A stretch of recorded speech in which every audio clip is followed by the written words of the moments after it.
I went to see at Green Ayre the engine shed first, and he said, I'm sorry, I've just took a load of engine cleaners on with no vacancies at the moment. But he said, they're always looking for good young lads at the station. So I went to the station, knocked on the station master's door, met the station master's clerk. He said, come in on Thursday, this was, I will have an interview with you. And he said, oh, you seem a fine young fella. I was a lot slimmer in those days. And so he said, when can you start? I said, when you want me to start, sir. Right, he said, start at 8 o'clock on Monday morning. And that was my start on the railways, Easter 1960. I went to Carnforth first to try to be a fitter, apprentice fitter, but they didn't want anyone. But the superintendent said there's a vacancy for a cleaner at Lancaster Green Ayre, so I'd gone on my bike, I went straight there and got the job. The superintendent on duty at Green Ayre, Frank Lee, gave me a local eye test. Not as good as the ones you get when you went for a medical eye, obviously, but that's how I come to start. And I started the following Monday, 31st of January 1949. Well, my dad he was a lensman at Bentham. And didn't want to leave school, and I had to leave because I wasn't quite young enough to stay on to 15, so I had to leave at 14. And I didn't tell my dad, and then one week he came to me one Wednesday, he said, Ken, you start work on the railway on Monday. So that was how I come to work on the railway, and a junior porter at Wennington Station. It started, I was going to Morecambe, going up to Green Ayre Station, and the wall, I could hear such a noise coming from the other side of the wall.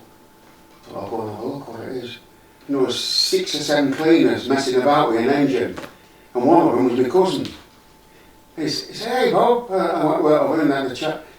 He said, have you got a job yet? I said, no. I said, go see Joe up here, he'll give you one. And that's how I come to be up railway. I loved every minute of it. Yeah, I left my school on the Friday, which was Greaves, and I went down to the station and asked at the booking office if there was any jobs. I was sent round to the station master, who at that time was a chap called Brown, wasn't it? Yeah, W.J. Brown. And I asked him if there was a job going, and as luck would have it, there was a job going, so I finished on the Friday and started there on the Monday. And I first met Peter when I walked in the door. He was the station master's clerk. I got approximately 15 minutes of advising me all about the railway from Mr. Brown, and then I was marched up to the signal box. I followed after my father's footsteps, because he was a driver. No, I left school Friday night and started work Monday morning. It was always at Green Ayre. During my final year at school, I went down to Morecambe Promenade and saw the station master there and put my name down to join the railway. I was told, as most people were, well, there is nothing just yet, but we'll let you know if anything comes up. And during March '63, while I was still at school, a letter arrived at home. Would I like to turn up at Lancaster Green Ayre the following Monday in a training position?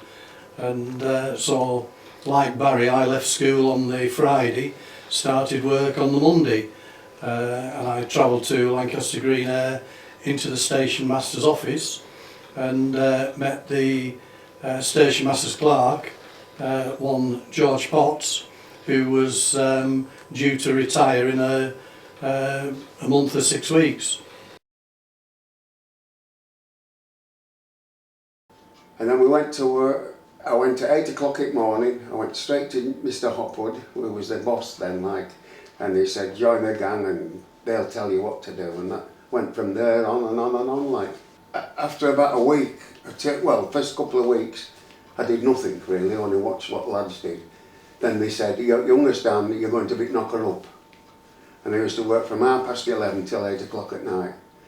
and all I did was sit about, and then when they wanted to send for somebody, because there was nobody had telephones then, and that's what we were used to do, we had a push bike. And off we'd go to the house, knock on doors, see if they'd come into work. Well, a lot of them would for money, see, extra money, the firemen, you know, every time they got. I just arrived there, and then they started saying, oh, well, we've got your uniform, and they introduced me to the rest of the staff. And my first job was lighting the oil lamps on the platform and the bridge, and the other platform on the southbound platform. And the worst priority was to fill all the coal buckets up. Yeah, I used to be kept quite busy, and the thing about working on the railway, everybody seemed to get on with one another. The station master, who has been mentioned, W.J. Brown, or known to everybody as John Woolley, he wasn't on, it was a relief station master. And during my induction, one of the first things he said was, I don't want you to get any illusions of grandeur joining the railway. The railway was here for more than 100 years before you joined it, and will be here long after you've gone. Seniority was the main thing on British Rail then. When it come time there was a vacancy for a fireman and nobody from any other depot had put in for it, you would move into that position. And then you'd be a fireman and you'd be on a regular money, like, you know. Eventually, when it was your turn again, you'd go for passing out for driving. And that was a hell of a job to, it was 2 days of exams. Well, they were talking exams, they weren't written exams. But one day you'd go and they'd get on an engine, you'd work a good strain from, well, what I did from Carnforth to Preston.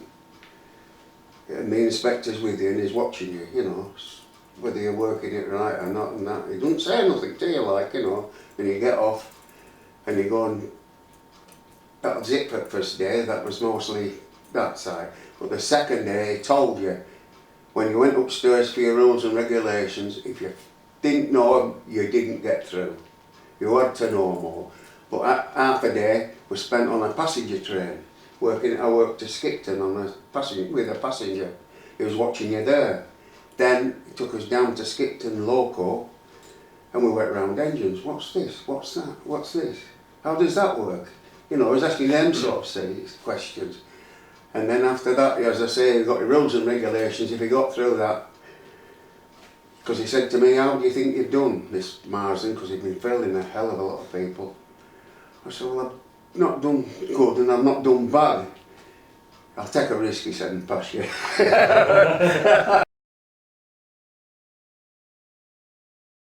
My first job, climb up on top, right on top of a loco and start tarring smoke box. Yeah, I think about it now and it's a bit frightening, really. I was on scale the whole station waiting for cars to go into Lancaster, and this LNW stock said, you know, came sedately and majestically and rolled in and stopped, and the driver got out.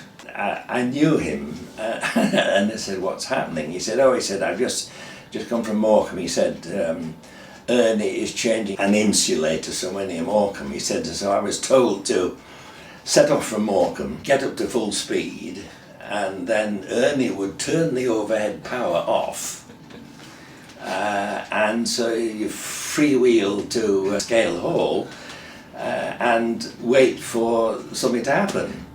And just as he was telling me this, I could suddenly hear that the compressor was going chump, chump, chump, so we just started again, so the power was back on. Well, the first thing I ever did on the Money was tar a smoke box on an engine, a crab. Yeah. And you won't get away with that now with the health and safety. Right? No. Here's a ladder, here's your brush, here's your paint, a tar up.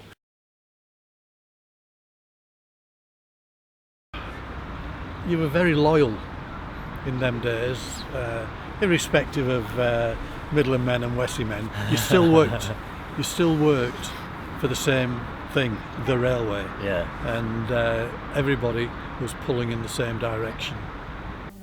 If you got with a driver at the time, if you knew your job and you had a bit of speed behind you, you never fell out with your driver. So the time came when I got to be a driver as well. But I think with me going to the Baptist church made me think he's only a human like yourself, Alf. Once went up, I volunteered because the lamp had blown out on the signal and it was quite windy. And I said, and they were grumbling about porters about going. I said, I don't mind taking it. So I went up this signal with this lamp to relight the one that was up there. And I never volunteered again. It was waving about as a signal. You don't realise until you went up there. Usually you started at cleaning at 8 o'clock in the morning. So you went on residential train, which was 7:40 from Morecambe, dropped off at Green Ayre station, run across the platform to more or less be on time, if you know what I mean. Yeah. And that was same when you was booking off at night, because you had them checks, and they had a big board with checks on, so they knew who was at work and who wasn't at work. So you had to wait for getting your check. You was in a queue behind them, behind everybody, trying to dash across the cats to 4 o'clock to Morecambe. And in the signal box, there was a telephone exchange, but it was nothing like an exchange today. You had plugs to plug in, and you had to watch the telephone exchange. If you saw a light, it come on, long, short, long, and that was for you to answer. And then you had to plug in, you had an headphone that you answered and told them, Green Ayre, yes, can you put me through to Castle? So you had to get one of the other plugs and plug it into Lancaster Castle and give them a wind on the electric to get the Castle to answer. Then Mary at the Castle on the Castle Exchange would answer, and you could just put them through then till they finished talking and pull the plugs out. But also you had to record any train that came through from Leeds, any goods train that left, the time, the number of wagons, and then at 9 o'clock you put all your wires in, wound everything up so that all the signal boxes on the line, all the bells on the telephone would ring so that they knew exactly the right time at 9 o'clock. After that you had to ring up each station on the line. First of all, Halton, ask what wagons they'd got in, and they would tell you the wagons that they had in the sidings there.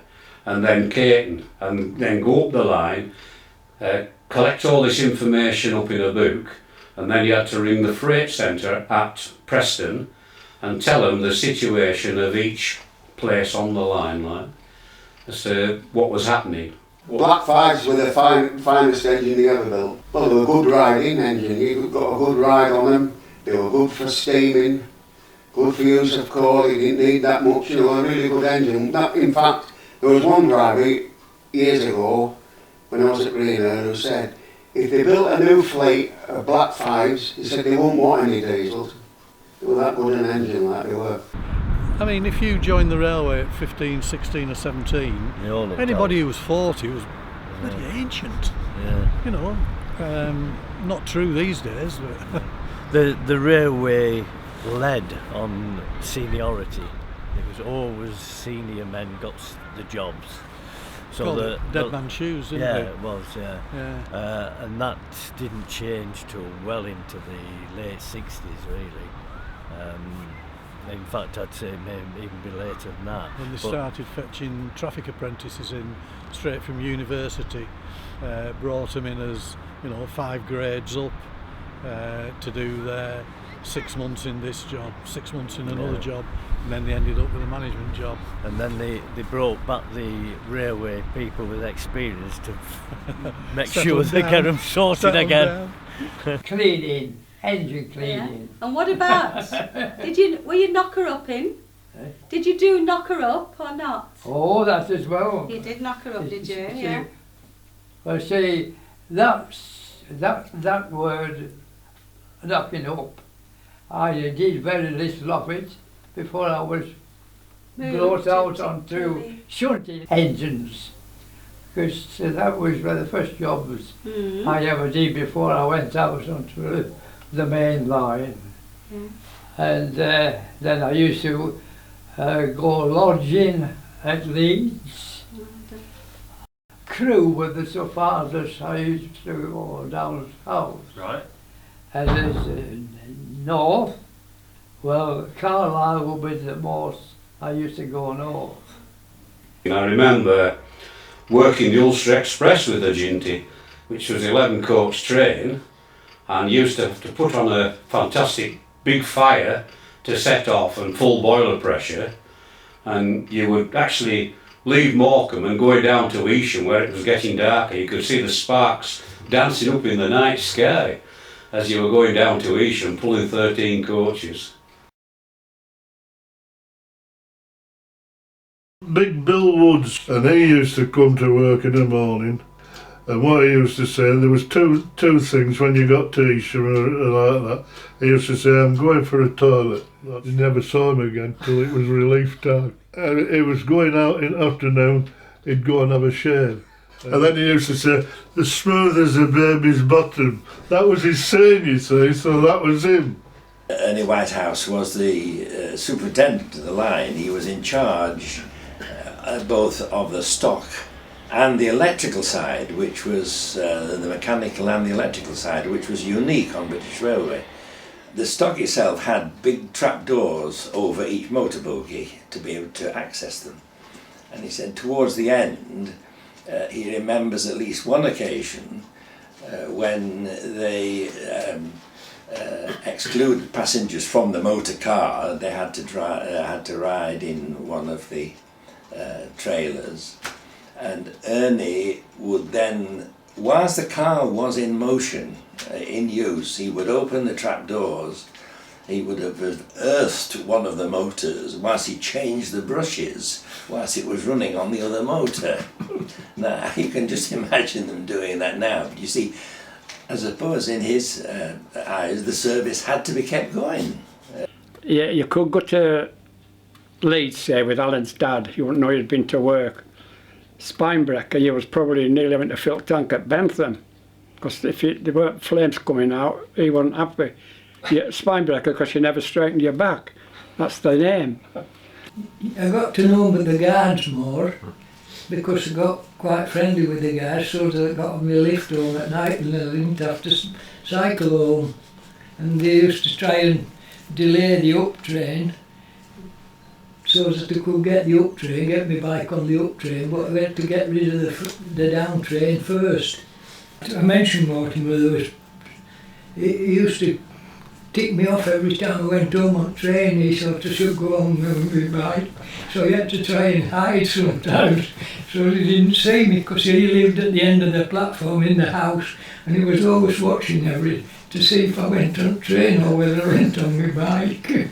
Well, there was quite a few old drivers who, there was one there called Big Bill, and he would ask you to look out for a signal and then place his belly on your back so he couldn't move.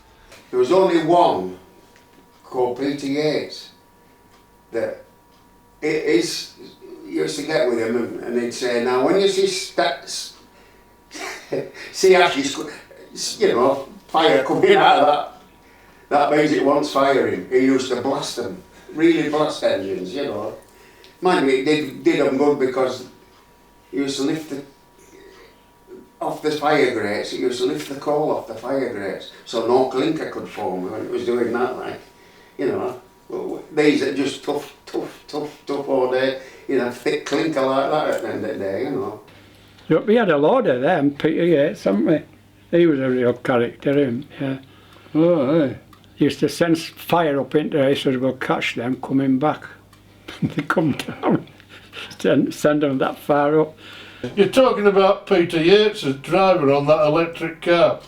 Now, it wasn't often I used to get him, but he was what they call, he could drive engines when he wanted to, but usually it was regulated over, blasted it all out, and if you didn't put coal in the fireplace in the first place, you'd no fire left, if you know what I mean.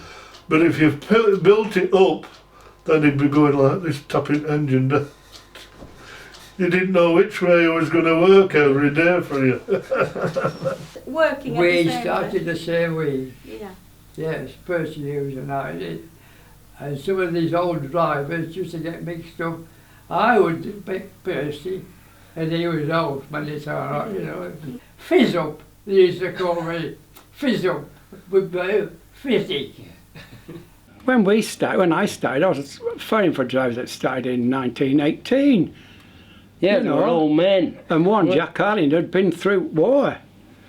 And he was, I could have worked with him all my life on railway. It was so interesting. That'd be First War though, do you reckon, wasn't it? First war, Yeah. And he was so interesting, you know, and he did look after his firemen. Nobody put his fireman down if he was his mate. Nobody. He was real good. I knew several of the drivers. I can't remember how many drivers there were. There was something like 4 regulars, but the one I really knew was a chap called Frank Rowcroft. Frank lived in Morecambe, and I went down and Frank Rowcroft was on duty. Somewhere just after 9 o'clock at night there was a break, and so we went into the driver's cabin in Morecambe, and he brewed himself a big mug of tea, and we sat chatting a bit, and I said, "Good heavens, yeah, you're late," you know. So I said, "Wow." So we sort of jumped up and dashed out, and as we were approaching the electric train, I said, give me a mug of tea, I'll hold it." He said, "Oh no," he said, "I'm going to drink my tea, you're going to drive." And so for a couple of turns I drove the electric train to Lancaster and back. Tony Dilworth, he was that big he couldn't get on a little steam engine, so he used to always ask you to do it underneath for him, you know, I let all and that. He's lift his belly up to get on like. Like Colossus Harry that used to tell you stories and he'd exaggerate on every story.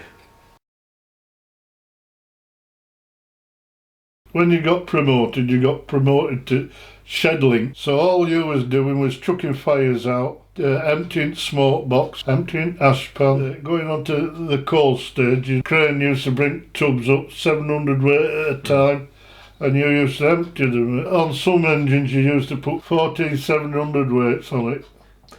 That were usually boat train engine, what they call boat train engine, because if you got the 1046 in the morning, you used to go right through to Leeds and work back with the 542. That was supposed to be the engine's diagramming. So you'd roughly done 140 mile going to Leeds, and you got paid 2 and 6 for that. That was the only mileage job. And if you worked it half an hour's overtime, you lost the mileage and gained the overtime. And so it wasn't worth working the overtime.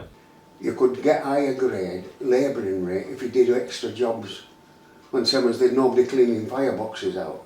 So I always used to volunteer for that because I got extra money for that. Like, you know, we'd take the baffle plate out, climb in, sweep it all, make sure all plugs up, all right and that. Brick arch, wiped a bit of muck off brick arch, cleaned it all out, and then went to the next one. 4 a day to do for 8 hours pay, like, you know. And that's what we used to do at first. I mean, there was not everybody wanted to do it, because it was a dirty, horrible job, like, you know. But I did for money. We mainly cleaned them when they came in for washout, didn't we? You know, boiler washout once every fortnight, something like that. Or descaling, as you want to call it. But another job was we used to have to climb it, firebox, didn't we? Oh, I've clean done them that. out. Yeah. Assisting the boiler washer. Boiler washer. Yeah. Well, you went in and sorry. you took the brick arch out, completely out, and all the fire bars, so he could go in and inspect the tubes and all the rivets around in the firebox. And that was a dirty It job. was a dirty job, Yeah. especially if one of your mates shut doors. Well, they used to do and throw a rag lit Yeah, underneath. through it. Yeah, push that in the ashpan and shut the door, and Yeah, it wasn't funny, but most of them outside. yeah. So I was actually working in the signal box and on the platform, collecting tickets. You had to bag the tickets up. You had to clean the toilets, clean the bridge. The bridge was a job to clean it because at 9 o'clock every morning, Mr. Brown, who was the station master, he used to come down, put a pair of white gloves on and go over the bridge, and if there was any dust on his white gloves, you had to do it again. So you'd rush and do it about 10 to 9, so there wouldn't be much on, but admittedly the bridge was right next to the engine shed. So there was all the steam and dirt coming from the engines onto the bridge, so it was always dirty anyway. You know, you had to fill these tubs, and there was a crane came down, hooked the tubs on, And you were stood on top, you were on stood top on of the- a loco, on cab, top of driving cab, and emptying and the, leaning forward to, like he says, to empty these coal tubs. in. In the Oh, dark, Hardest work was the same was shed jobs, where you used to drop the fires, empty the ashpan, put the coal on the tender, put the water bags in the tender to fill them up, so we're ready for going up, like more or less going up shed. And then other job, midnight shed job, I was totally in charge of that, putting engines where they should be for running, coming off the shed on time, you know what I mean. Like we used to put early Preston on Castle Road. Down the warehouse we used to put the 3 boat train engines. In the shed was more or less the daytime engines and the shunts going down to Isham. One thing and another, turntable, that was a job and a half. Used to dash to get on to pull the points up to get onto the turntable, because there was a water column on thing, turntable, and they used to turn them and put them in shed, one at a time. Then many a day that we'd be on the ash pit.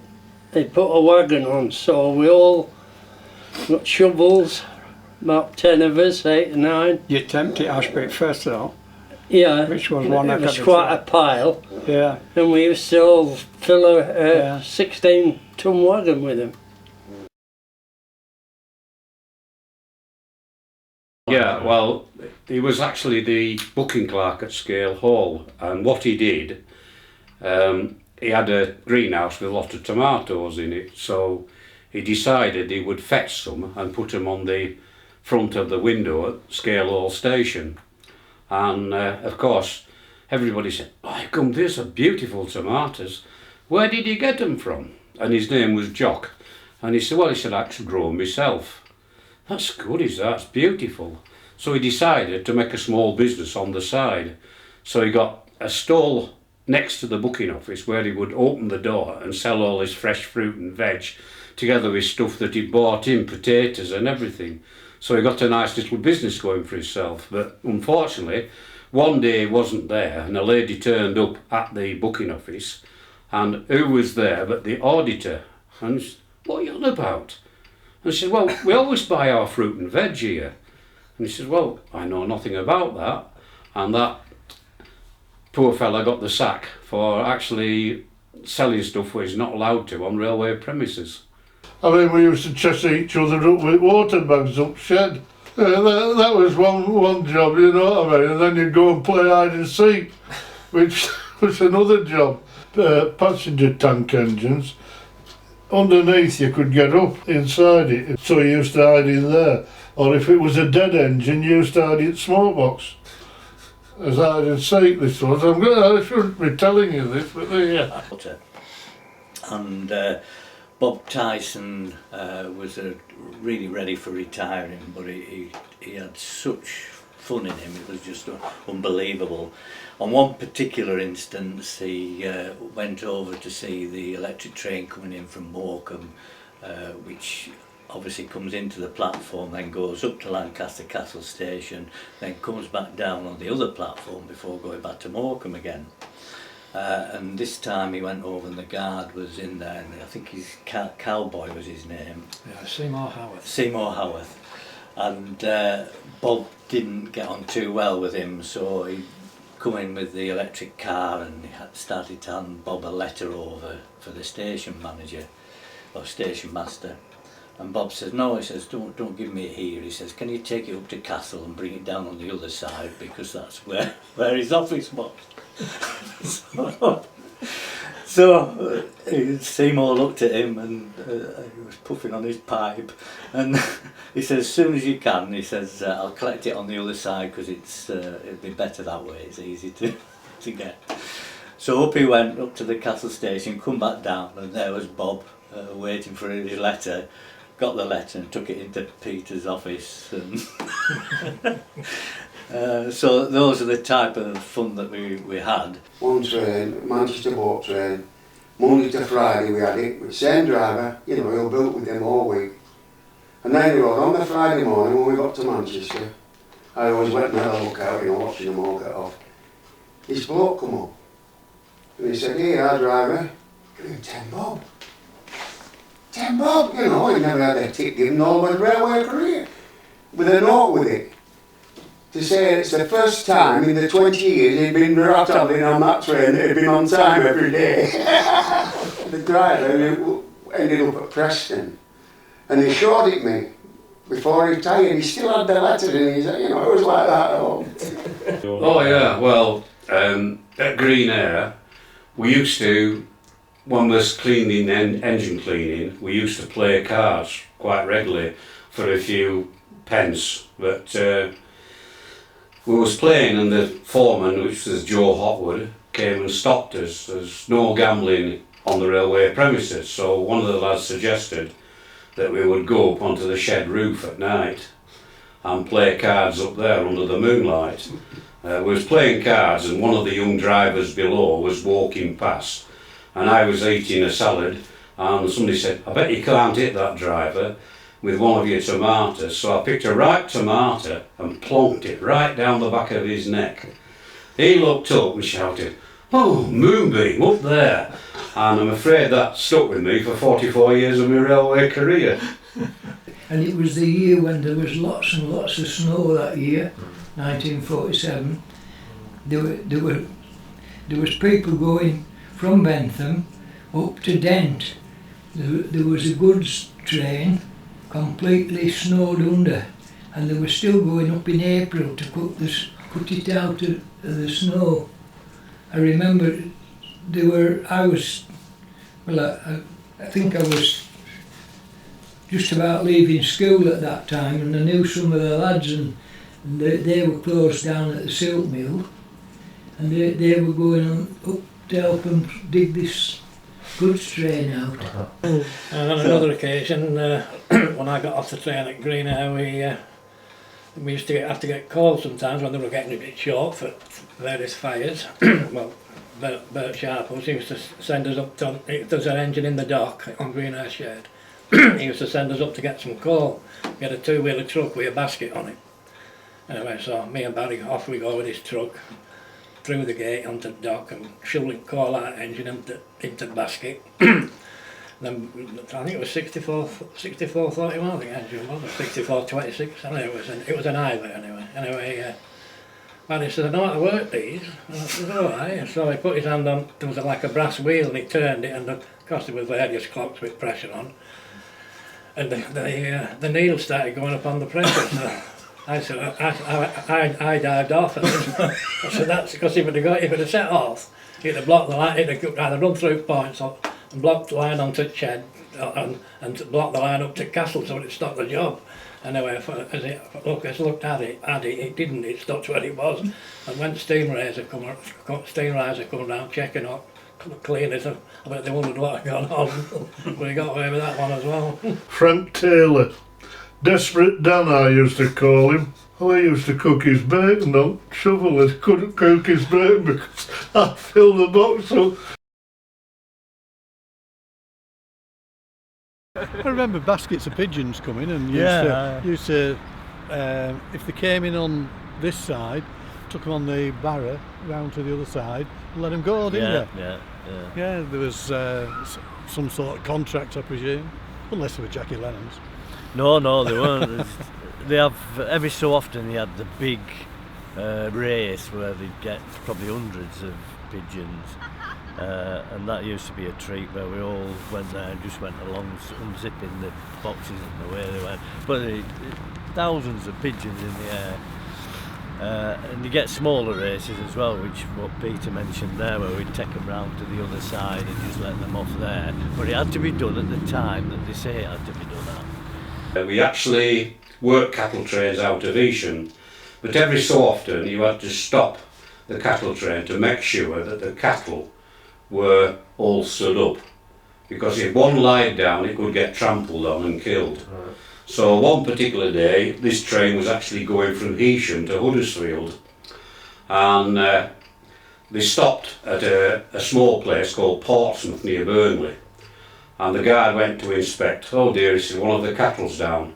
We'll have to unhook and go into the cattle lock and load the cattle off to get it to stand up so it's not killed, and put the cattle back in. So this he did, but once he looked, the far end of the gates was open and the cattle had gone into a field. So he had to get his driver and fireman to help him to round up the cattle back into the cattle wagon. And of course he was going to abattoir at Huddersfield. Once he got there, there was actually humanely killing the cows. And they said, this is queer, we've killed enough now, there's one left. And it was found out that, was it a case of railway rustling? They'd actually took it out of this farmer's field at Portsmouth and they didn't know about it. At certain times of the year, and particularly when there was a circus around, the animals would usually come in by train and they'd draw up to the signal box and then drop back into the dock. There was all sorts of characters at Green Ayre. We had a job where you actually worked from ladies' walk sidings to Skipton, got off the train at Skipton, then you would ring control to find out where your train was coming from Leeds, and they would say, oh, you'll be about an hour and a half, driver. So with that time you could go up to Skipton, do a bit of shopping, buy some pies, but one driver was keen on going to the auction mart. So he went one day to the auction mart and everybody was raising the hand, bidding, so he got in the habit, raising his hand. Anyway, next thing, bang, you bought it. And he thought, what the heck have I bought? And he bought a goat. So he ended up coming down to the cabin at Skipton with this goat. He said, it's quite all right, because he said, I've got a big garden. And he said, the goat will keep me grass down. So I said, well, how are we going to get it onto the engine? Well, he said, I'll pull and you push to put the goat on the engine. So we got it on the locomotive coming back with the goods train, tied it to the locomotive's scoop, water scoop that we wouldn't be using, and we set off back to Green Ayre. Once we got to Green Ayre, oh dear, he said, we are in trouble. Why? He said, look at that, the goat's eating your sleeve off your coat. And I said, well, mine's in the locker, it's your coat, mate, not mine. We used to have to go down in the morning and get the salmon that had come from Scotland overnight, which were covered in all ice, which had melted. So when you lifted them up, it either dropped on you and it stank. The smell of fish was horrendous. Signal box? Signal box was just about here. Yeah. So then there was about 40-50 yards to the bike shed? No, 10 yards. As near as that? Yeah, Seemed to, how what things do to your memory? Bike shed. It's the only reason because my bike was in there, bashed up for so. So, bike shed. Yeah. Toilet block. Lamp room. Your office. Porter's room, yeah. Then the station master's office. Yeah. And the next door was the booking office, parcels office. Yeah. But that was the only way into the booking office. Yeah. Because you went through a flap that lifted up. Yeah. There was no door as such into the booking office. cash regulations and all that were Lax. quite, no, not really, they're quite severe even in them days. Then you had the booking hall. Then there was didn't you? the big booking hall with then another the- booking window the other side.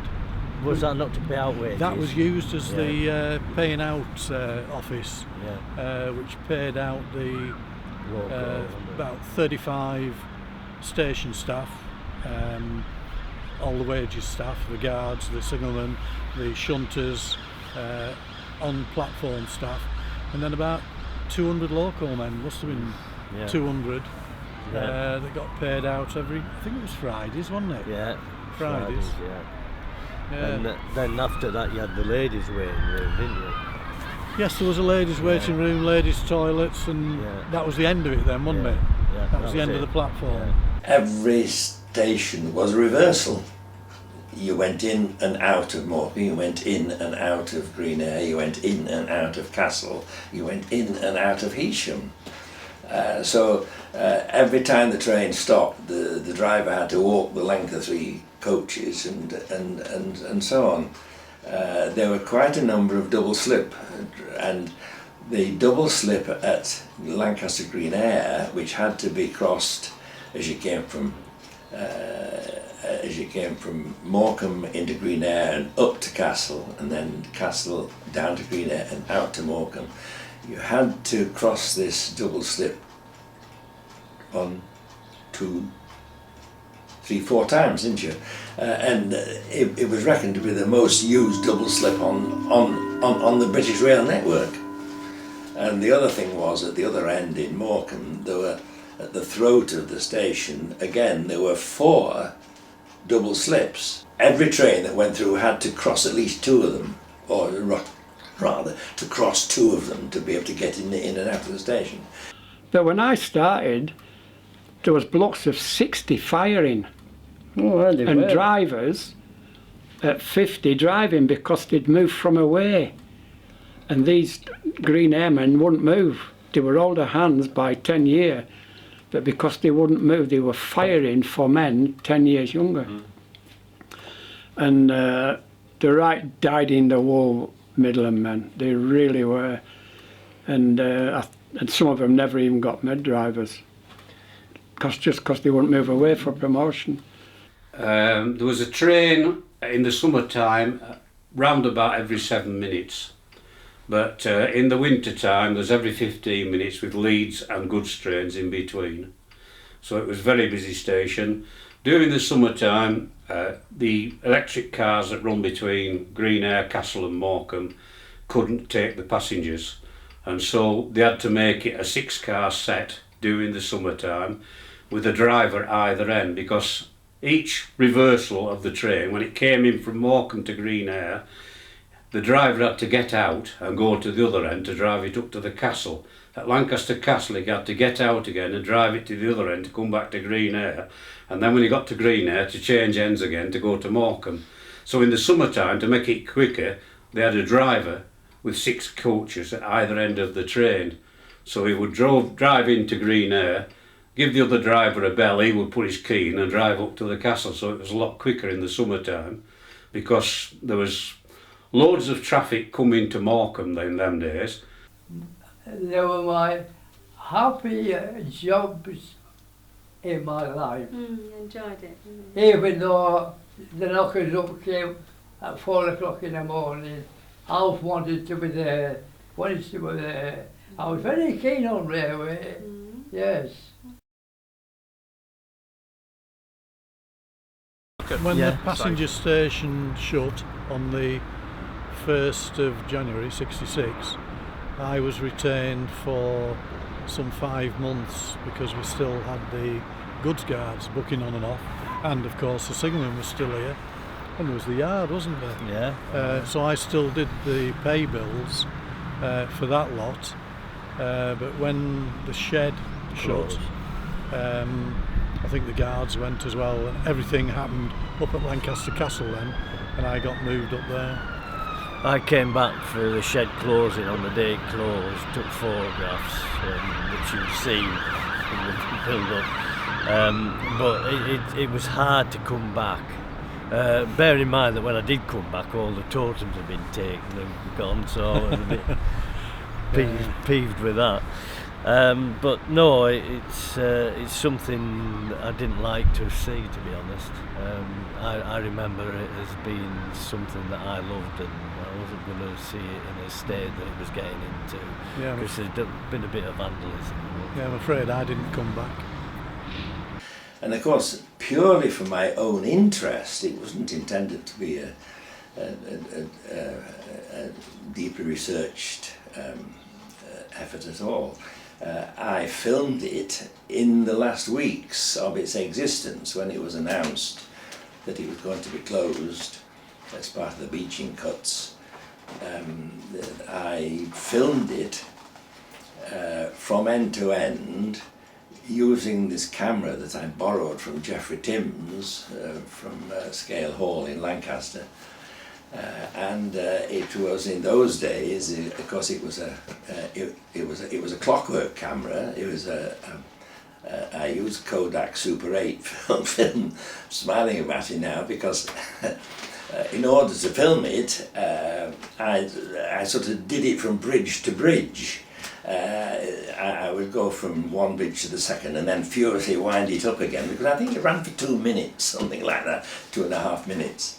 And then when I got, hopefully, making notes to make sure that I'd got all the bridges and filmed between, I was able to splice them all together and so on. And I don't think in them days you really thought a lot about it, to be honest, because I don't think anybody expected he was going to do what he did. He crucified them, didn't he? You know, isolated a lot of places. You know, at Halton, Caton, Hornby, all those. We stopped all them stations. We didn't stop there anymore. You know. Bentham was a really busy place when we used to go with pickup, and those 2 pickups went to Bentham in a day, shunting in Angus's, you know, and in Pies Mill. It was a busy place, was Bentham then. And that went, all that, the station didn't close, but all that side of it did, the siding, and it all went on the road, didn't it? I think it was a sad time for most drivers. Some wanted to take early retirement, and they was in the 60s, and others weren't really bothered. They were looking for other jobs in the town because they didn't like travelling to Carnforth. One thing that did upset me was, because at the time I was single, I had to pay for my own transport to Carnforth, whereas the chap who was next to me was married, and he'd only just got married. He got paid bus fares, and the bus fares were still being paid in 2000 for people travelling from Lancaster to Carnforth, where I transferred and got nothing. It was very antiquated. I mean, the actual place was falling down towards the end. The fencing was ripped out at the far end. There was, you know, bits, pieces missing off the bridge going across. So we must have all had a letter or something like, you know, to say it was going, because we had the choice of either moving to another depot or going down the road, sort of thing. You know, you had no option, like, there was no vast payments or all like that then, like, you know, not like there is today. If you're measuring under it, you get something like that, but not like then. So I opt for Carnforth. Looking back now, being the last person to sign on at Green Ayre was something special, but deep down, I suppose you always wish it was still there. Can only say they were happy days, though. Oh, they were great days. I wouldn't have changed them for anything. My whole time at railway I wouldn't have changed. I loved it. I'm pleased. To be perfectly honest, I don't want anybody to lose out on the memories of Green Ayre, because it was something a bit special. I mentioned about camaraderie, and we are just probably the ideal people, because we are still going 50 years after, and we're still talking about Green Ayre, aren't we? Yeah.